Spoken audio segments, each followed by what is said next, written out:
repetir, então, para quem tiver chegado depois aí.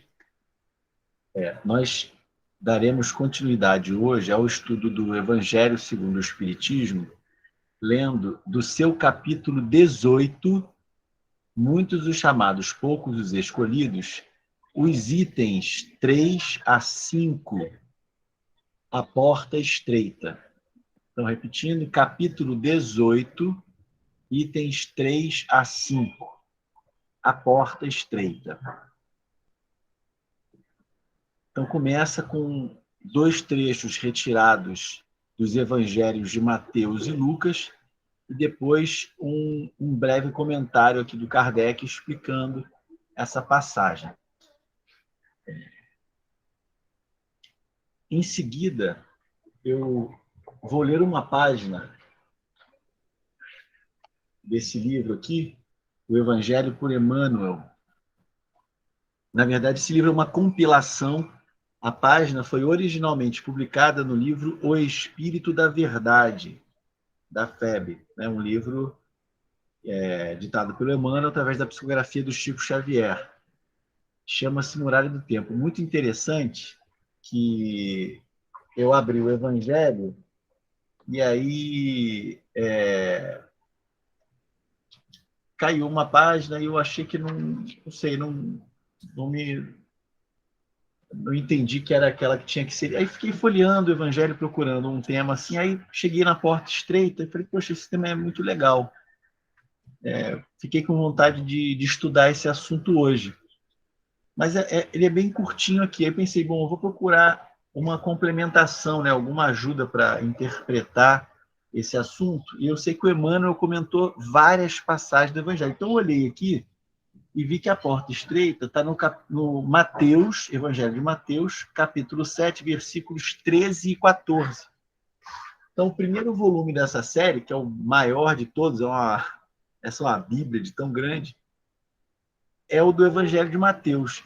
Aí eu peguei e abri exatamente Mateus 7,13. Fiquei impressionado que foi exatamente o capítulo e versículo que eu queria procurar.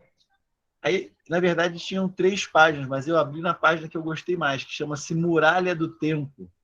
E encontra-se no livro O Espírito da Verdade. E também está reproduzido aqui nesse livro em que o Emmanuel, é uma compilação de textos em que o Emmanuel interpreta passagens do Evangelho. Bom, então vamos recordar que essa reunião acontece em substituição àquele estudo do Evangelho que nós fazemos antes da reunião mediúnica, né? Uma reunião em que nós temos notícia, muitos espíritos desencarnados em condição de sofrimento recebem um atendimento. E nós podemos continuar contribuindo para que isso aconteça, preservando agora um ambiente de tranquilidade, de concentração, né? Prestando bastante atenção no estudo, acompanhando a leitura.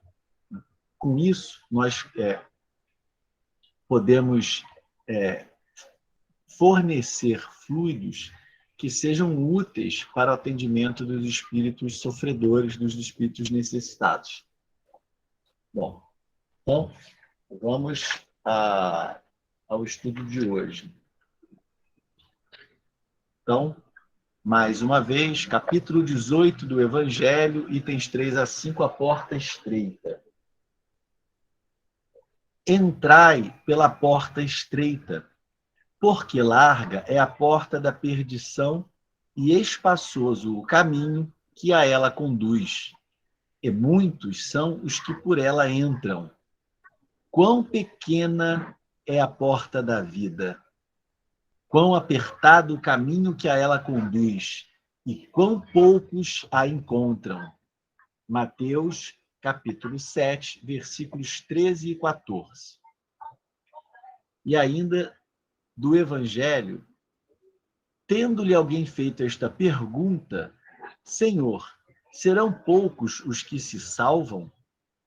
Respondeu-lhes ele, esforçai-vos por entrar pela porta estreita, pois vos asseguro que muitos procurarão transpô-la e não o poderão. E quando o pai de família houver entrado e fechado a porta, e vós, de fora, começardes a bater, dizendo: Senhor, abre-nos, ele vos responderá: Não sei de onde sois.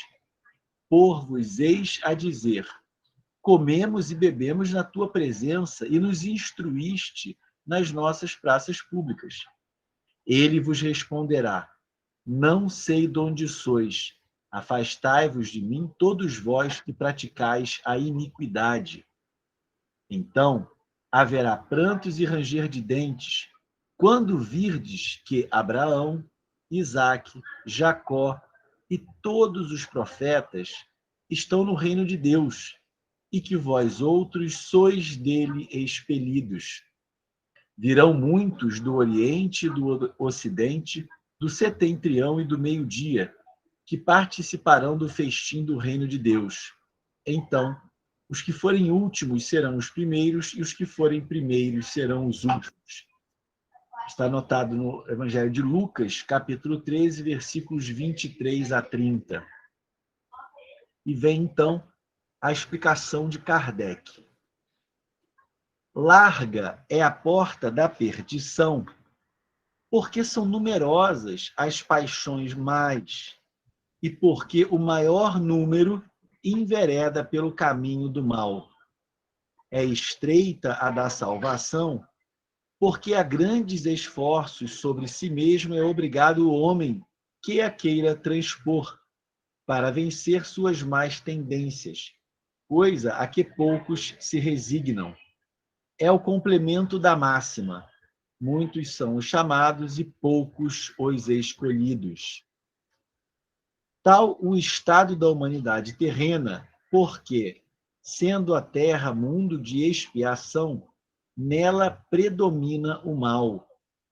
Quando se achar transformada, a estrada do bem será a mais frequentada. Aquelas palavras devem, pois, entender-se em sentido relativo e não em sentido absoluto. Se houvesse de ser esse o estado normal da humanidade, teria Deus condenado à perdição a imensa maioria das suas criaturas, suposição inadmissível, desde que se reconheça que Deus é todo justiça e bondade. Todavia, de que delitos esta humanidade se houvera feito culpada para merecer tão triste sorte no presente e no futuro, se toda ela se achasse degradada na terra, e se a alma não tivesse tido outras existências? Porque tantos entraves postos diante de seus passos? Por que essa porta tão estreita, que só a muito poucos é dado transpor, se a sorte da alma é determinada para sempre, logo após a morte? Assim é que, com a unicidade da existência, o homem está sempre em contradição consigo mesmo e com a justiça de Deus. Com a anterioridade da alma e a pluralidade dos mundos, o horizonte se alarga, faz-se luz sobre os pontos mais obscuros da fé.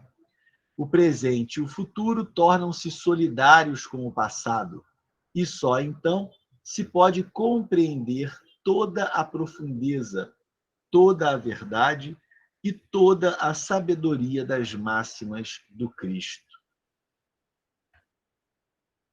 Então, essa é uma passagem muito importante, muito interessante do Evangelho de Jesus,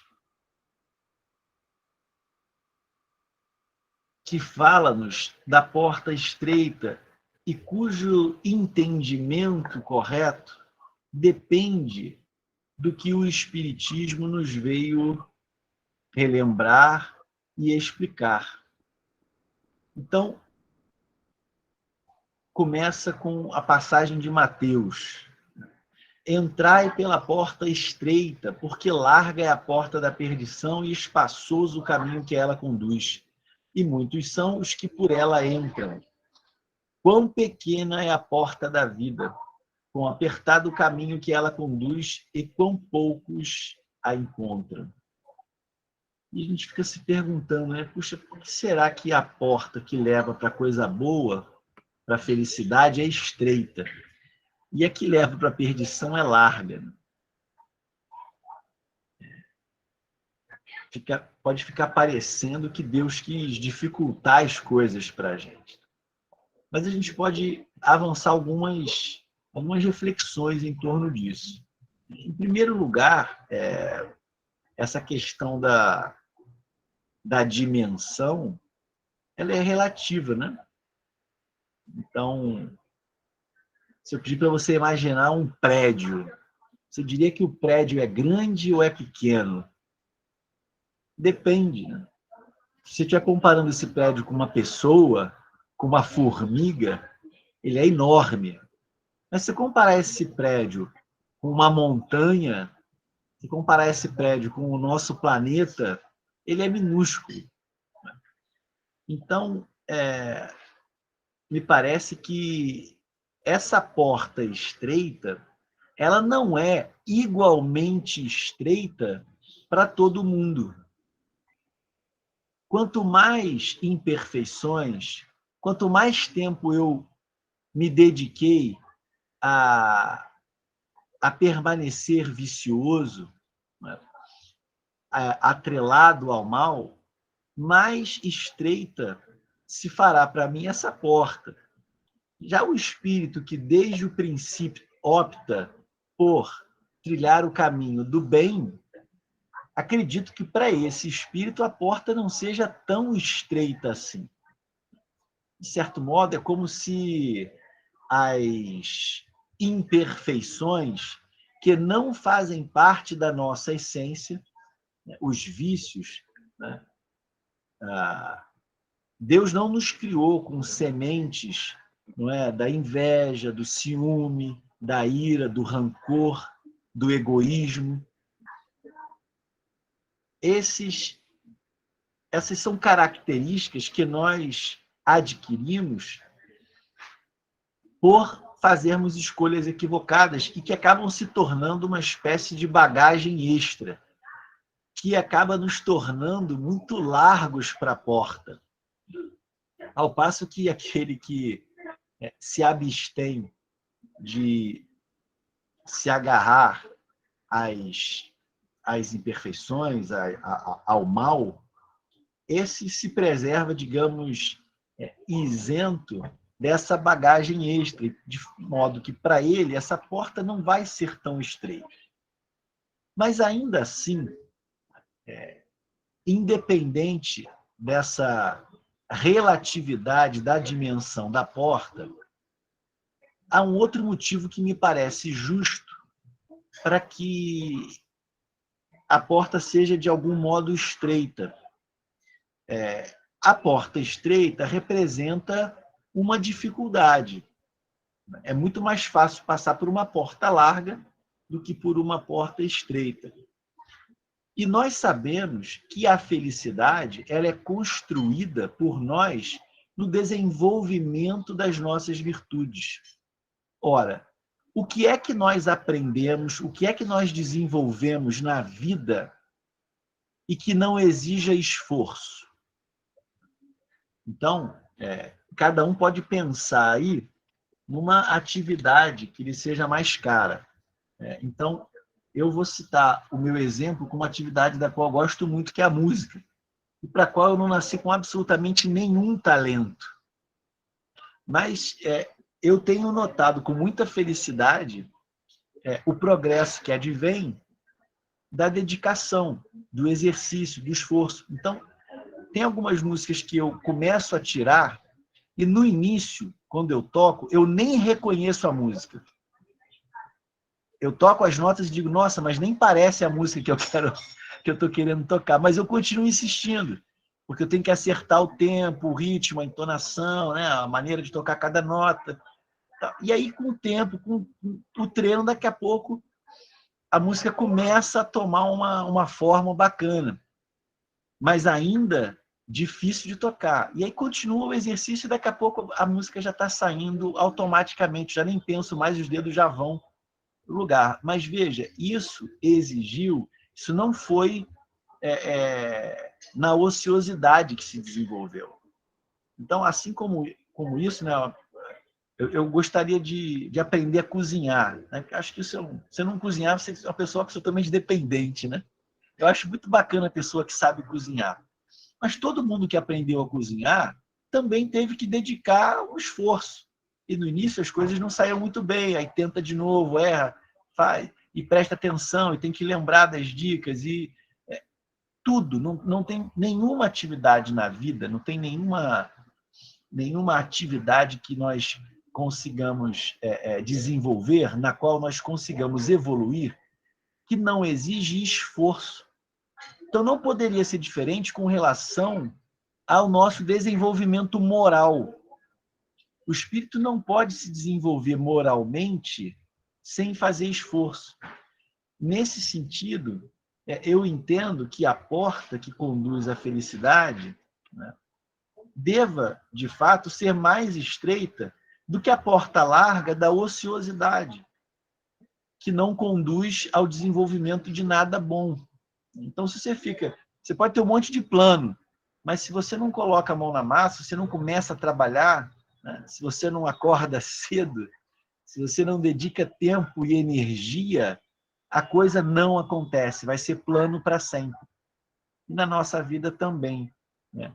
Então, a gente queria muito ser um espírito de luz, né, ser mais evoluído, ser feliz, mas fica toda hora entrando na porta larga, não vai conseguir chegar lá.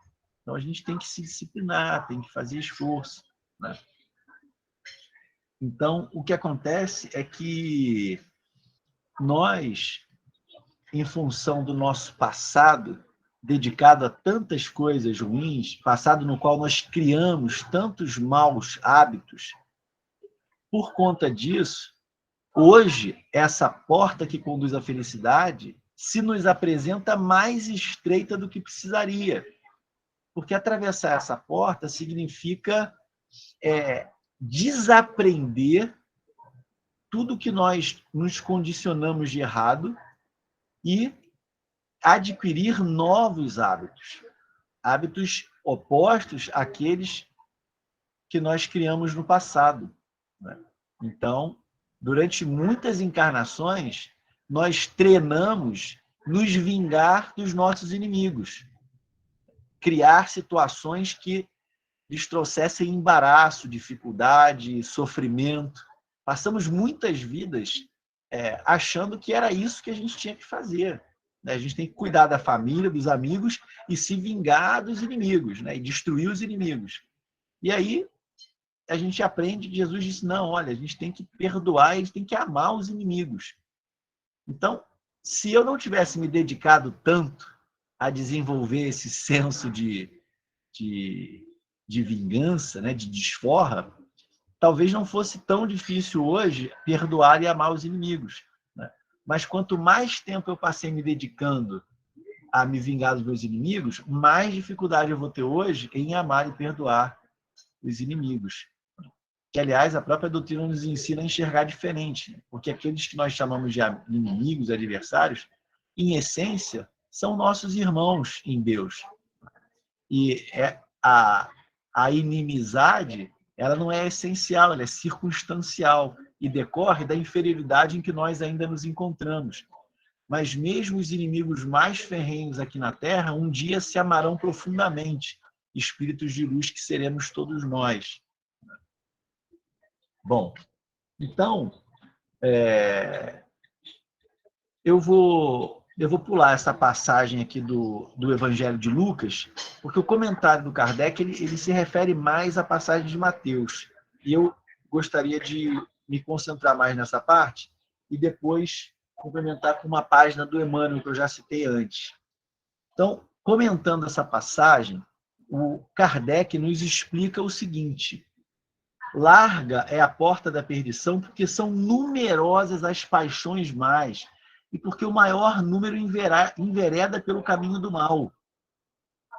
É estreita da salvação porque há grandes esforços sobre si mesmo é obrigado o homem que a queira transpor para vencer suas más tendências, coisa a que poucos se resignam. Interessante. E esse comentário do Kardec parece conflitar com uma resposta que os espíritos deram para ele no Livro dos Espíritos, que dizem que nós precisaríamos, em verdade, de esforços muito pequenos.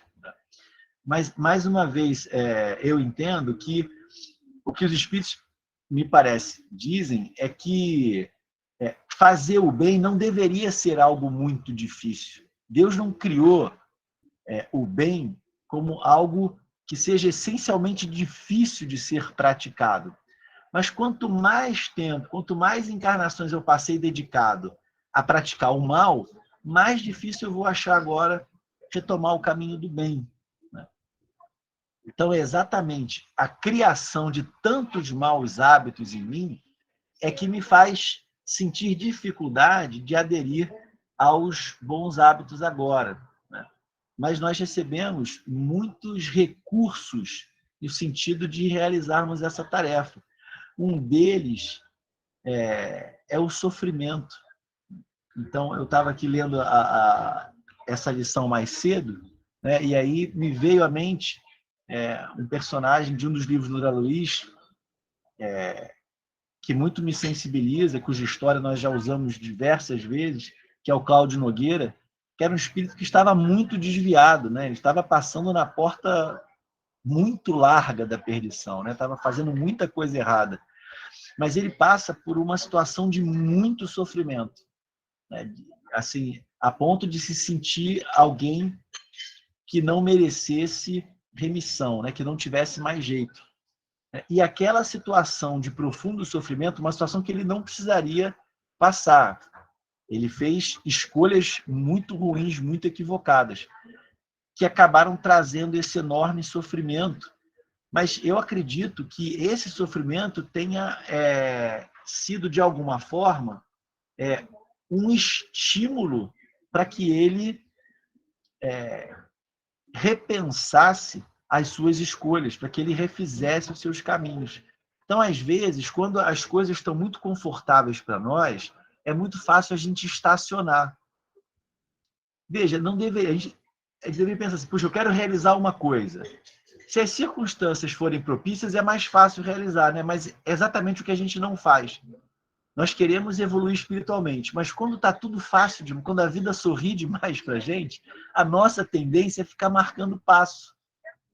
Aí, quando vem uma adversidade, uma dor, um sofrimento, daí a gente acaba dando o passo que poderia ter dado antes, com condições propícias, e não deu. Então, a gente percebe que muitas vezes, é claro que as pessoas que, diante do sofrimento, ainda se revoltam e cavam maiores sofrimentos ainda para si mesmas, né?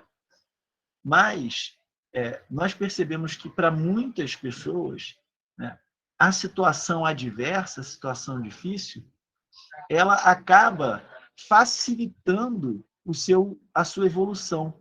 Eu me lembro de uma página da Joana de Anges, de um livro em que ela comenta as leis morais, chama-se Leis Morais da Vida. Ela comenta a terceira parte do Livro dos Espíritos, que trata das leis morais. E na página em que ela fala sobre o trabalho, ela disse uma coisa que me marcou muito, já repeti isso muitas vezes em estudos, é que a hora crítica para o cristão decidido não é a hora da expiação, da prova, do trabalho, do sofrimento, é a hora vazia. Ela diz isso. O momento perigoso para o cristão não é o momento em que ele está lá na labuta, está trabalhando, está enfrentando a adversidade. O momento perigoso para o cristão é a hora vazia, que é onde as tentações surgem e você tem condição de se inclinar a elas, né? Quando a gente está ali enfrentando a dificuldade, está trabalhando, a gente não tem nem tempo para cair na tentação, mas a hora vazia é a hora complicada. Então, o Kardec continua o seu comentário aqui dizendo o seguinte: tal o estado da humanidade terrena. Ele acabou de falar, né? Muitos são os chamados e poucos os escolhidos. Por que isso? Então, a vontade de Deus é que todos sejam escolhidos, mas Deus nos concedeu liberdade.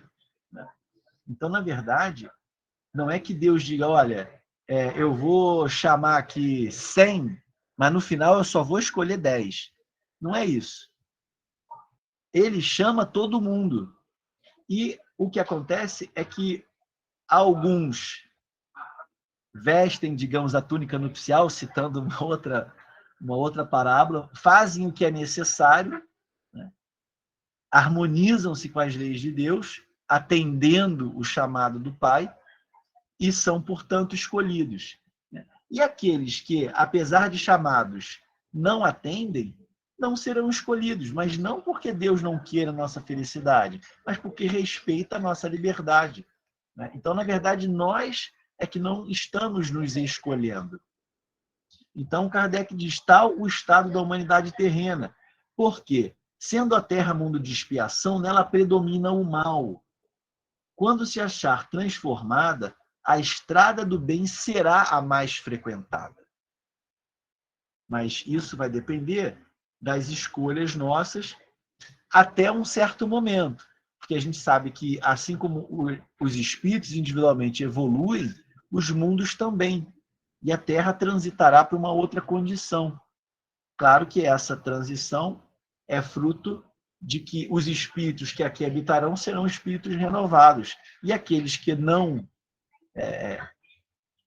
evoluírem o suficiente para acompanhar essa mudança, terão, então, que continuar o seu processo evolutivo num outro mundo apropriado às suas condições. Como já aconteceu no passado em relação à Terra. Espíritos de um outro mundo que deu esse passo evolutivo, espíritos que não acompanharam essa transição foram degradados aqui para a Terra para complementar a sua evolução aqui, continuar o seu processo evolutivo aqui em condições muito mais adversas do que havia no seu mundo de origem. Né? Mas isso não é simplesmente um castigo por não terem feito o dever de casa. Isso significa que, naquelas condições propícias, eles não estavam fazendo o que tinham que fazer. Então, a coisa precisou endurecer um pouco, porque eram espíritos mais difíceis, mais duros, então precisaram de condições mais difíceis para fazer o que em condições mais propícias não quiseram fazer. E, ao mesmo tempo, contribuíram para a evolução de espíritos mais simples, espíritos primitivos, que já habitavam esse mundo aqui no qual nos encontramos. Então, tudo na obra de Deus é perfeito. Nada é feito sem um propósito, e um propósito que seja bom. Então, aquelas palavras devem, pois, entender-se em sentido relativo e não em sentido absoluto. Então, imagina que num mundo com espíritos mais evoluídos, essa que para nós é uma porta estreita, para eles não será uma porta estreita. Né? Ou pelo menos não tão estreita quanto para nós.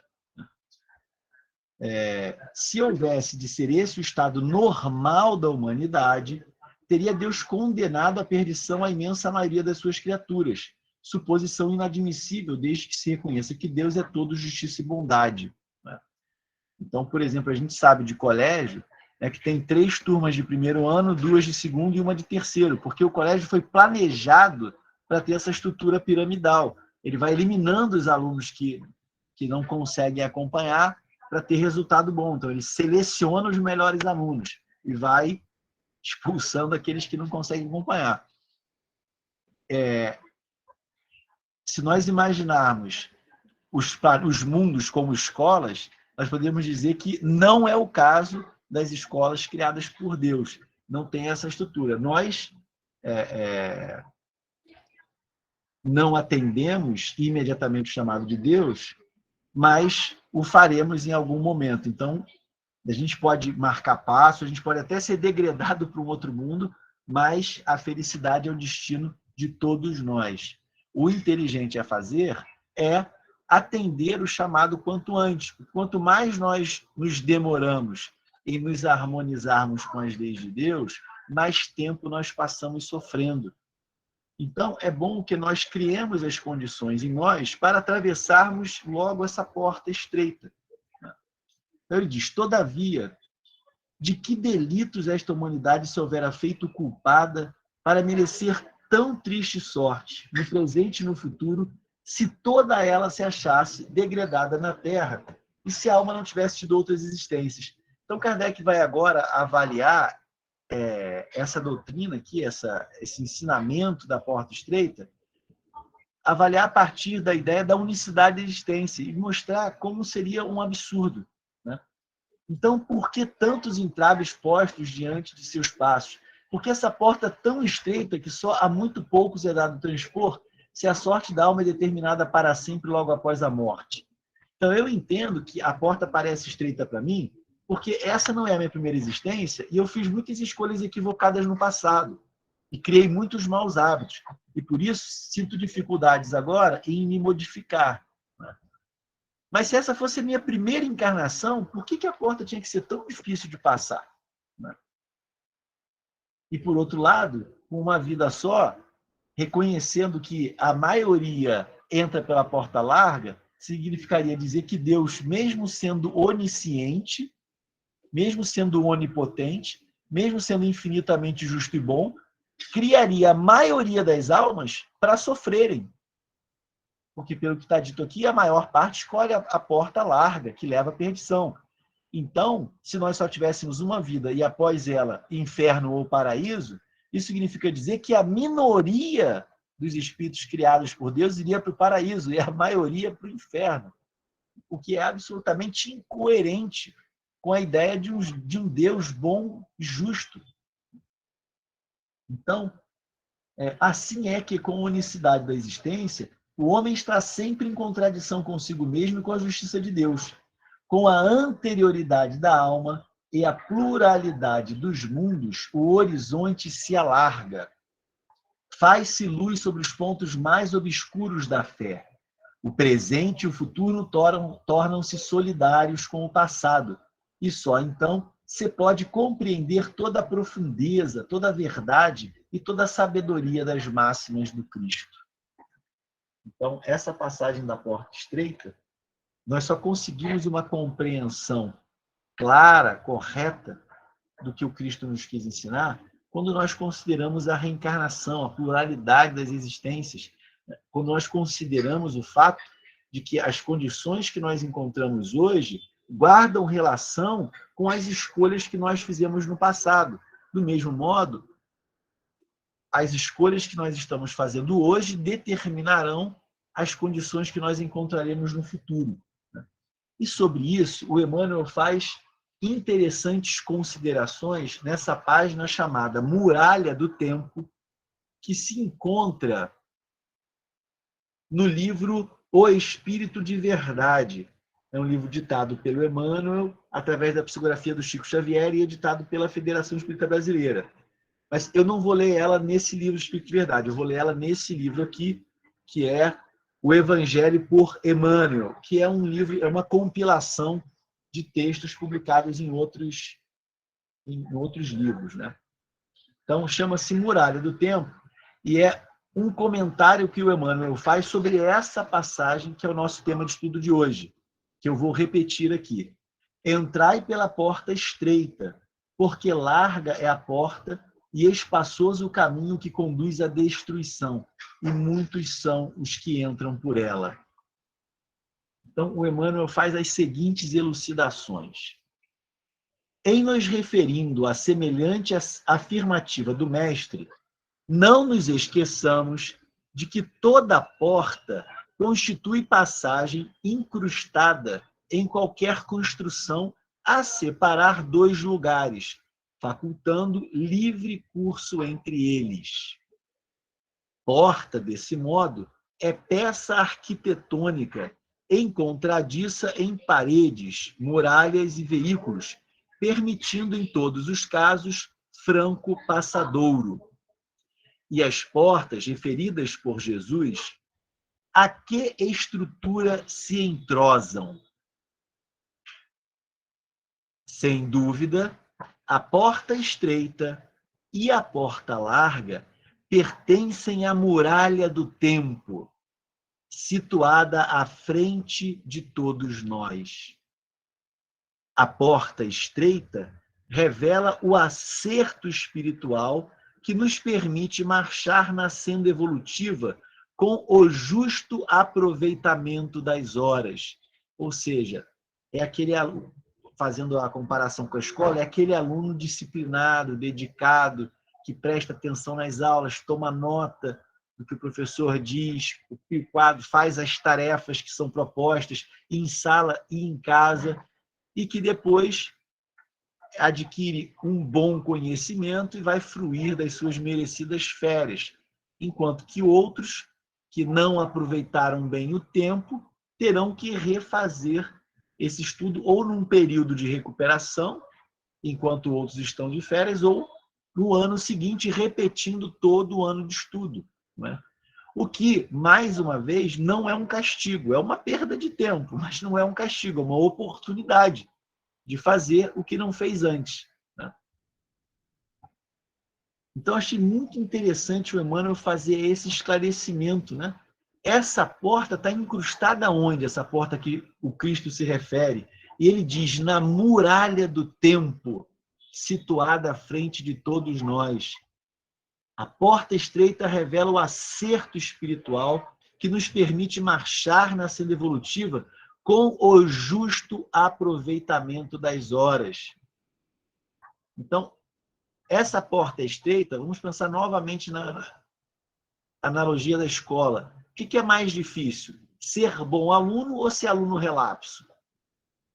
O bom aluno tem que se esforçar, tem que se dedicar, tem que se disciplinar. Ser relapso é fácil. É mais fácil não prestar atenção do que prestar atenção. É mais fácil não fazer a tarefa do que fazer a tarefa. Então, o bom aluno, aquele que consegue um bom aproveitamento, ele precisou se empenhar, precisou trabalhar, suar, fazer esforço, né? Sem esforço, a gente não constrói nada. Por isso que a porta do acerto espiritual, a porta da evolução, é estreita, representando o esforço que o espírito precisa fazer para transformar aquelas sementes, aqueles germes das virtudes em árvores frondosas. Não é de graça, não é automático, é fruto de trabalho, né? Já a outra porta, ela é larga, porque é fácil não fazer nada, né? Ficar marcando o passo, repetindo os mesmos erros, né? Continuar aprisionado aos maus hábitos adquiridos. Agora, se desfazer desses hábitos e adquirir novos hábitos bons, exige esforço. Então, ele diz, a porta larga nos expressa o desequilíbrio interior com que somos forçados à dor da reparação com lastimáveis perdas de tempo. Ele diz, a muralha, o passado e o presente. Além da muralha, o futuro e a eternidade. De cá, a sementeira do hoje, de lá, a colheita do amanhã. A travessia de uma das portas é ação compulsória para todas as criaturas. Então, nós estamos o tempo inteiro atravessando alguma porta. A gente vai escolher se é estreita ou se é larga.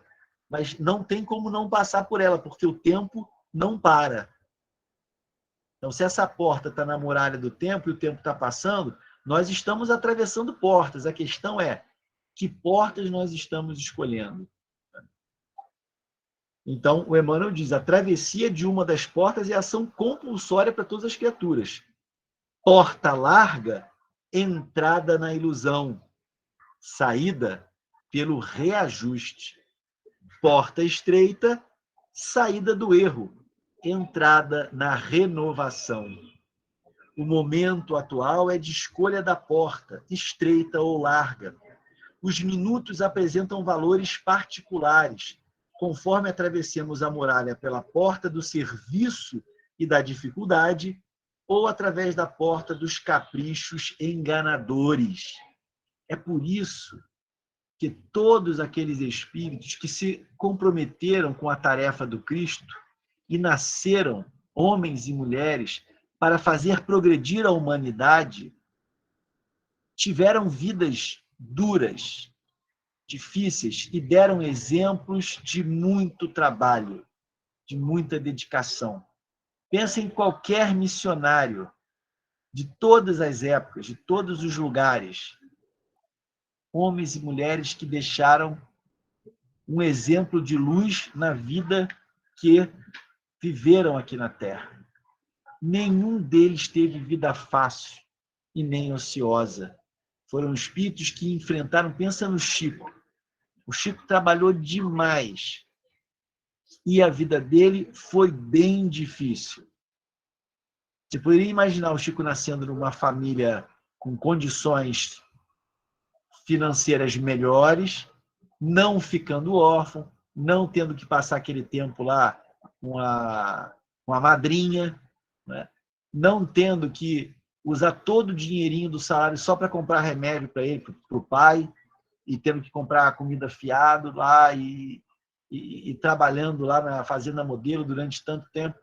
De imaginar uma vida mais confortável e ainda assim ele poderia ter sido médico, ter psicografado vários livros, feito várias reuniões, mas por algum motivo a vida desses missionários nunca é planejada na maciota, na molezinha. Pode pensar, é sempre uma vida de dedicação, de trabalho, de enfrentamento de dificuldade. Porque esse é o exemplo que nós precisamos. Porque nós somos espíritos muito endividados e que precisamos encarar as consequências das nossas escolhas ruins do passado. Então, esses espíritos não seriam exemplos tão importantes, tão marcantes para nós, que temos que enfrentar dores, se a vida deles fosse fácil. Então, a vida deles vem difícil não necessariamente por débitos do passado, mas para servirem de exemplo de como nós devemos nos portar, né? Então, são espíritos que, inegavelmente, escolheram a porta estreita, sempre estreita. Então, examina, por tua vez, qual a passagem que eleges por teus atos comuns na existência que se desenrola momento a momento. Por milênios, temos sido viajores do tempo a ir e vir pela porta larga nos círculos de viciação que forjamos para nós mesmos, engodados na autoridade transitória e na posse amoedada, na beleza física e na egolatria aviltante. Renovemo-nos, pois, em Cristo, seguindo-o nas abençoadas lições da porta estreita, a bendizer os empecilhos da marcha, conservando alegria e esperança na conversão do tempo em dádivas da felicidade maior. Então, mesmo Cristo, já perfeito, ao planejar a sua passagem pela Terra, escolheu uma vida de muita dificuldade, de muita adversidade, a nos dar o exemplo de como nós devemos nos portar diante das adversidades, das dificuldades, dos sofrimentos, sempre optando pela porta estreita, que é a porta que vai nos conduzir àquilo, à condição para a qual nós fomos criados, condição de plenitude, né, de harmonização consigo próprio.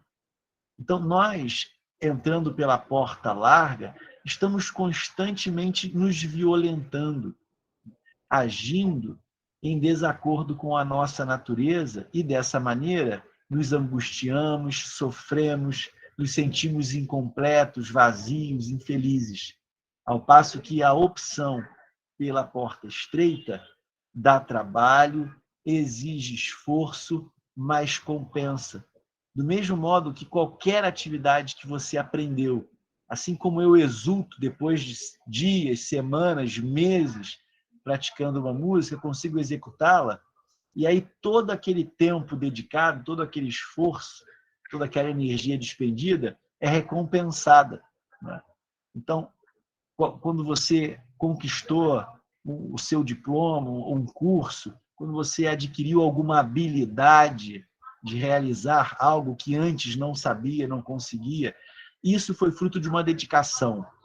Nunca é fácil, sempre exige esforço, mas compensa. No caso da evolução moral, a compensação é a maior de todas. Então, nós precisamos investir em nós mesmos. Precisamos cuidar dos nossos verdadeiros interesses, que não são os vícios, as tentações do mundo. São as virtudes que encontram-se latentes em nós, exigindo adubo, exigindo que nós as reguemos, cuidemos, para que elas, então, possam florescer e se tornarem árvores frondosas, indicando, assim, a conquista daquilo para que nós fomos criados, a conquista de nós mesmos, a nossa autorrealização. Para isso, o nosso maior exemplo é o Cristo, mas muitos outros espíritos encarnaram-se como homens e mulheres ao longo dos tempos, nos dando exemplos de como seguir esses exemplos do Cristo, optando pela porta estreita, mas construindo o reino de Deus no coração definitivamente. Então, que esses exemplos nos convidem, nos inclinem também a seguirmos esses passos, e que nós continuemos nos encontrando cada vez em condições melhores e mais felizes, sob a tutela desse Espírito luminar que nos ama e a quem amamos, que é Jesus. Então, que a paz do Cristo possa penetrar os nossos lares e aqui permanecer.